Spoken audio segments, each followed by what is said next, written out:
হাতিগুম্ফা শিলালিপি এটা কিন্তু প্রাচীন ভারতের ইতিহাসে এর কিন্তু যথেষ্ট গুরুত্ব রয়েছে, মানে একটা গুরুত্বপূর্ণ ঐতিহাসিক উপাদান। কেন? কারণ ওড়িশা রাজ্যের উদয়গিরিতে এই হাতিগুম্ফা শিলালিপি এটা পাওয়া যায়, এই ইনস্ক্রিপশনটা পাওয়া যায়। কিন্তু এটা কে খোদাই করেছিলেন? এটা খ্রিস্টীয় 2য় শতাব্দী, মানে 2nd সেঞ্চুরি বিসি এরকম সময় কলিঙ্গ রাজা খারবেল এটি খোদাই করেছিলেন। এই কলিঙ্গ রাজা খারবেলটি কে? খারবেল উনি কে? চেদি বংশেরই শাসক হলেন এই কলিঙ্গ রাজা খারবেল, যিনি কিনা কলিঙ্গ রাজ্যের প্রথম শক্তিশালী রাজা। এবং এটি খোদাই করেছিলেন কি লিপিতে? ব্রাহ্মী লিপি এবং প্রাকৃত ভাষা একটা আঞ্চলিক ভাষা, এর মাধ্যমে কিন্তু এটা ইনস্ক্রাইব করা হয়েছিল বা খোদাই করা হয়েছিল। এই শিলালিপি থেকে কলিঙ্গ রাজা খারবেলের প্রথম মানে রাজত্বকালের প্রথম 13 বছর সম্পর্কে আমরা জানতে পারি।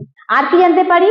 রাজা খারবেল তো খুব শক্তিশালী ছিলেন, তার সামরিক অভিযানের কথা জানতে পারি, তার মিলিটারি এক্সপেডিশন কিভাবে মানে কলিঙ্গ রাজ্যকে আস্তে আস্তে বাড়িয়েছিল সেটার কথা জানতে পারি। আর কলিঙ্গ রাজ্যের ইতিহাস, তখনকার যে ইতিহাস, কলিঙ্গ রাজ্য কেমন ভাবে চলতো সেটাও কিন্তু আমরা এই হাতিগুম্ফা শিলালিপি থেকেই জানতে পারি। তাই বলা যায় যে কলিঙ্গ রাজ্যের ইতিহাস জানার ক্ষেত্রে এটি একটি গুরুত্বপূর্ণ ঐতিহাসিক দলিল।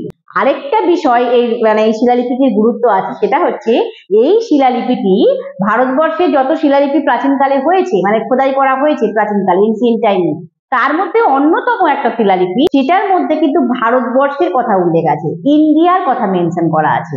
এবং এই শিলালিপি থেকে আমরা কিন্তু তখনকার সময় রাজনৈতিক, সামাজিক, অর্থনৈতিক এগুলো সবই কিন্তু আমরা এই হাতিগুম্ফা শিলালিপি বা হাতিগুম্ফা ইনস্ক্রিপশন থেকে জানতে পারি।